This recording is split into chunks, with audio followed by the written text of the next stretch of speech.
shares in the advanced computer chip It was maker one of the NVIDIA. worst. If the Chinese company has $1 billion investment by global enterprises, then AI is for China. DeepSeek. Hi, welcome to another episode of Cold Fusion. Look at these stock market charts from the 28th of January 2025. What you're looking at is a bloodbath in the US stock market of over $1 trillion. And the cause? The release of the DeepSeek R1 AI model from China. The Chinese model is as capable as the best US models, but it's free to use, open source, more efficient, and most shocking of all, it reportedly cost less than 3% of ChatGPT o1 to develop.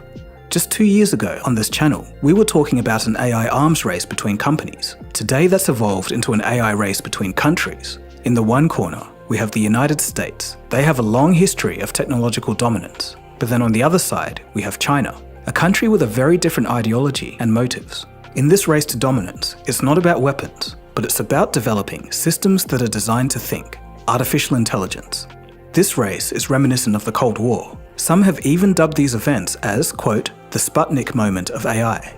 The White House says that they're looking into, quote, national security implications of China's DeepSeek AI platform. And to top it all off, OpenAI has accused DeepSeek of stealing its IP to train their own model. It's all heating up. With the United States pouring in $500 billion into the Stargate AI project, the global race is on. And this ongoing battle could be one of the biggest stories in tech this year. As artificial intelligence becomes a matter of national security, the technology would be forced to move faster than it is today. What a crazy time to be alive. But before we get ahead of ourselves, what is really going on here? How did a company from nowhere do all of this? Is this all just part of the AI hype cycle? Or is this the real deal? It seems like the whole world is playing catch up since the release, so let's try and make sense of it all. You are watching Cold Fusion TV. Historically, when technology meets a national security threat from an ideological opponent, we get inventions like the computer and jet aircraft from the competition of World War II, for example. But this time round, the United States was completely unchallenged in the field of AI, for the most part. But that all changed on January 20th, 2025, with the release of R1. DeepSeek R1, which is free, has performance reportedly on par with OpenAI's $200 a month model. And this is performance in the context of tasks such as language reasoning, mathematics, and coding. The free model also beats out Anthropic's Claude Sonnet and Google's Gemini. But what many people may not know is that DeepSeek does things a little bit differently to the current state-of-the-art models. It's in part why it's so efficient, but we'll cover these details later in the episode. Because there's no competition for that level of AI performance for free, users have been flocking to it, with DeepSeek becoming #1 in Apple's App Store. But here are the stats of why people's jaws are dropping. The AI was built in 2 months, and reportedly cost less than $5.6 million to build. The AI company Anthropic says that $100 million to $1 billion is the general amount needed to develop an AI system from scratch. And to that end, Meta plans to spend $65 billion on AI. So creating something that performs this well with just $5.6 million is groundbreaking. But all may not be as it seems. More on that later. Seeing much more. I think there are two very important things that people need to know about what's happening with DeepSeek AI and the way it's being interpreted on Wall Street. The first is, it doesn't matter if it's a Chinese government psyop or not. The technological innovation of having an LLM train itself through reinforcement learning is impressive. The cost efficiency of doing inference with only 7 billion parameters rather than 700 billion parameters is impressive. The possibility of being able to do more model training and inferencing with less usage of power and less chips is impressive. It doesn't mean, though, that chip demand is at risk. What I think it means is you're more likely to see an acceleration of AI everywhere, all over the economy.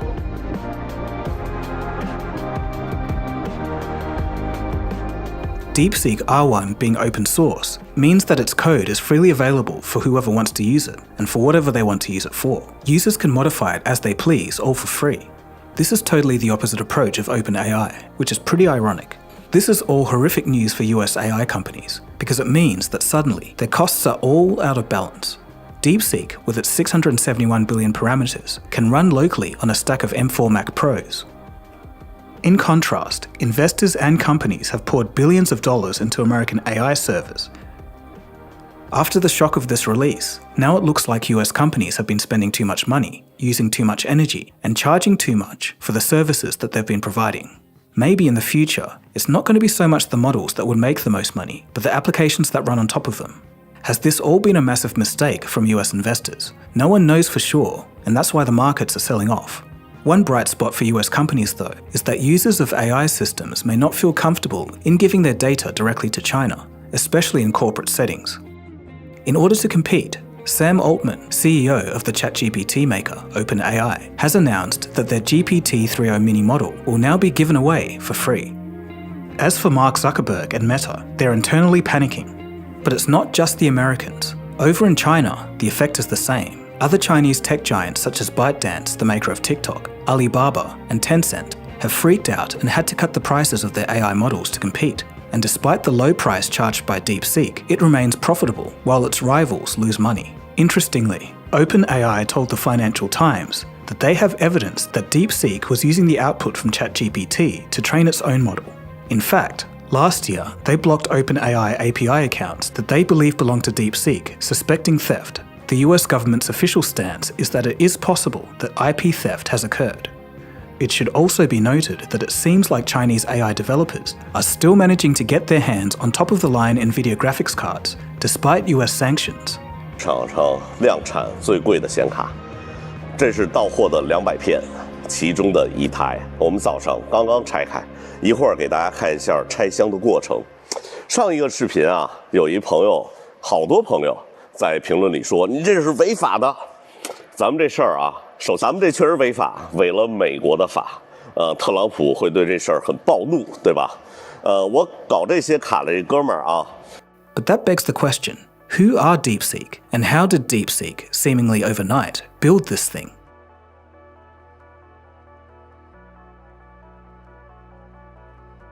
For a company responsible for one of the biggest red days in the US stock market, not a lot is known about the founder and the team behind DeepSeek, but the story is interesting so far. DeepSeek founder, Liang Wenfang, isn't from the typical tech world. He actually has a background in finance and co-founded a hedge fund called High Flyer. His company used AI to predict market trends and help make investment decisions, and he was very successful at that, and his fund now manages $8 billion. But after his initial success, he wanted more. His next goal was to build, quote, human-level AI. In 2021, he started buying thousands of NVIDIA GPUs as part of his, quote, AI side project. This was right before the Biden administration began limiting US exports of AI hardware to China. Liang eventually spun off his AI side project into another company, and that company was DeepSeek, and the R1 is their latest model. But honestly, the more I've been reading up on the Liang story, the more interesting it gets. So let me know in the comments section if you want to see a dedicated episode on the DeepSeek founder. So DeepSeek R1 was trained with reinforcement learning. That means there weren't any humans who helped it learn. And the method that DeepSeek uses for their model architecture is different to most of the other players. It's a technique called mixture of experts. Sky News explains it well. Quote, where OpenAI's latest model, GPT-4o, attempts to be Einstein, Shakespeare, and Picasso rolled into one, DeepSeek's is more like a university, broken up into expert departments. This allows the AI to decide what kind of query it's being asked, and then send it to a particular part of the digital brain to be dealt with. This lets the other parts to remain switched off, saving time, energy, and most importantly, the need for computing power. The YouTube channel Computerphile explains further. So maybe you ask it a very specific maths question. What mixture of experts will do is have trained a specific part of this network, a much smaller part, to solve that problem for you. And so you basically have the early stages will route the question to different parts of the network and then only activate a small part of it, let's say 30 billion parameters, right, which is a huge, huge saving. So this sort of shaded area here will activate, and then that will produce your answer. You can develop systems using agents like this where you have one that's trained to do this and one that's trained to do this, and you just ask the right one, right? Suppose I want to train a network to write my emails for me. Maybe it's very good at that, and then I train a different network to solve a different problem, and I just ask the right one as opposed to hoping that one model can do it. Okay? So that's much more efficient.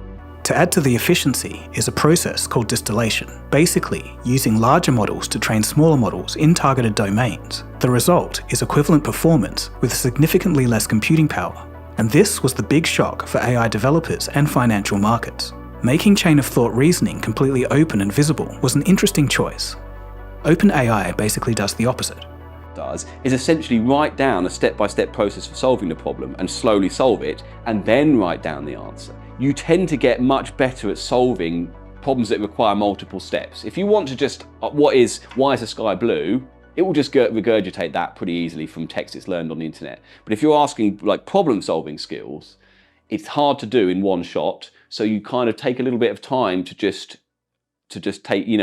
work through it.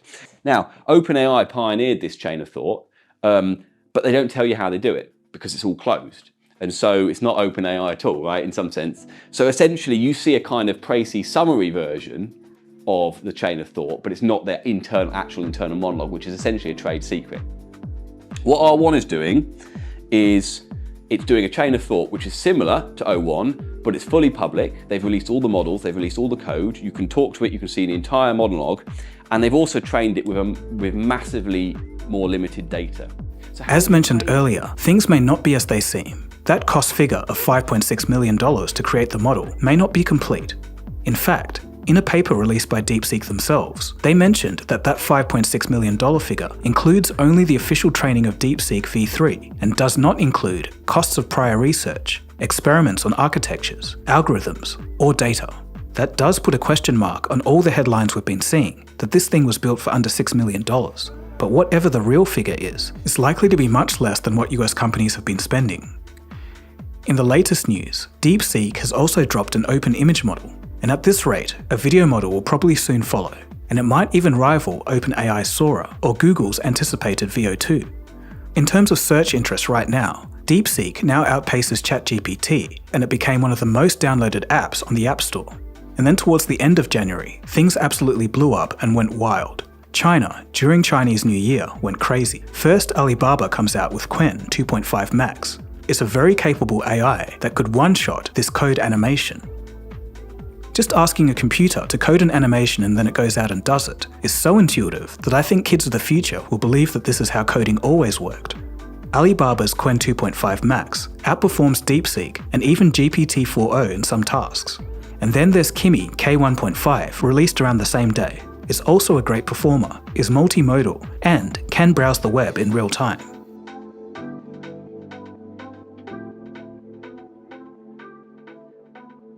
Okay, before you all rush out to sign up to DeepSeek, please be aware of something. It collects data such as chat history, any text or audio inputs, uploaded files, keystroke patterns, basically anything you input into the model. Now, OpenAI does similar things, but the difference is that with DeepSeek, your data goes straight to servers in the People's Republic of China. So I guess the question is, do you want to be spied on by the US, or do you want to be spied on by China? I can't tell you what to do, but that's just a heads up. But in terms of privacy, there is a bright side. It does mean that DeepSeek can run locally on a machine without an internet connection for complete privacy. Here's the YouTube channel Some Ordinary Gamers, running it locally.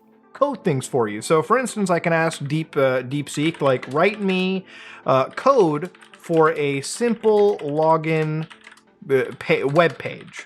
So at this moment in time, it'll be like, all right, the user is asking for code to create a simple login page. So first, it's going to structure HTML, then it's going to style, then it's going to validate, and then here it is. It's actually writing me the HTML code. So we're sitting in a world where, like, I feel so scared for, like, junior coders these days because, goddamn, AI is really coming for some of the jobs that people least expected to lose first. So again, it writes this actual login page, and of course, once it's done, it'll actually also provide you a preview in this chatbot software, so you can see it for yourself before you actually throw it into, production or testing or whatever. So right here, I'm just gonna hit that preview button, and boom, there it is. It actually. And as I was making this video, DeepSeek, at the start of the week, had to, quote, temporarily limit user registrations due to large-scale malicious attacks. This was also a warning to many, as it seems like the program may not be as ready as it seems.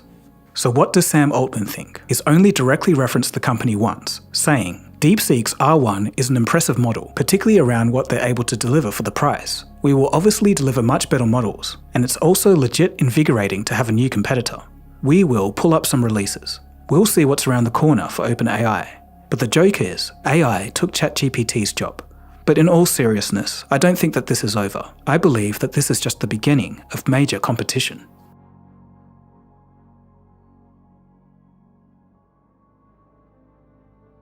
What we're seeing here is the technological version of Thucydides' trap. Basically, it states, when a rising power challenges an existing power, conflict arises. In an interview with Waves, republished in the China Academy back in mid-2024, DeepSeek's founder, Liang, made his ambitions clear. He said, quote, "For years, Chinese companies have been accustomed to leveraging technological innovations developed somewhere else and monetizing them through applications. But this isn't sustainable. This time, our goal isn't quick profits, but advancing the technological frontier to drive ecosystem growth." Why is Silicon Valley so innovative? Because they dare to try. When ChatGPT debuted, China lacked confidence in frontier research. From investors to major tech firms, many felt the gap was too wide and focused instead on applications. But innovation requires confidence, and young people tend to have more of it, end quote. With such a mindset, DeepSeek may force AI innovation forward, and China could be at the forefront of the global AI race. Competitors around the world will be forced to reduce their costs and rethink how they're creating AI models. Efficiency will be the aim of the game. We don't know how it will play out, but we do know that we'll be having some rapid advancements in the coming years. If we do remain positive, we could see breakthroughs in medical science, material science, mathematics, and even theoretical physics. In the long term, we could make products for cheaper, make them longer lasting, and produce them more efficiently. But on the flip side, what about nefarious uses and bad actors geopolitically? Also, what happens to all of the humans through this transition as AI rapidly improves? That's for the future to decide. And I have done a video on that topic years ago before AI blew up, so you can check it out after this one. But as usual, in all of this, let's just keep a close eye and see where this goes. Anyway, that's about it from me. And that is where we are with DeepSeek R1, how it works so efficiently, and the absolute shock that it's caused around the world. Although a lot of people may find consumer AI annoying these days, there's no getting around it. It's here to stay and improving with each week. It's going to be an important part of everyday life soon. But how does AI work anyway? Well, now there's a fun and easy way to learn about that and many other STEM subjects with today's sponsor, Brilliant. Brilliant's course on artificial neural networks is perfect for that. I've used it to brush up on some background context when I was making AI episodes. Each lesson on Brilliant allows you to play with concepts, a method proven to be 6 times more effective than watching lecture videos. Plus, all content on Brilliant is crafted by teachers, researchers, and professionals from MIT, Caltech, Duke, Microsoft, Google, and more. Learn at your own pace to brush up on a project for work or just for your own self-development and curiosity. To try everything Brilliant has to offer for a full 30 days, visit the URL brilliant.org/coldfusion to get started. You'll also get 20% off an annual premium subscription. Thanks for watching. My name is Dagogo, and you've been watching Cold Fusion, and I'll catch you again soon for the next episode. Cheers, guys. Have a good one.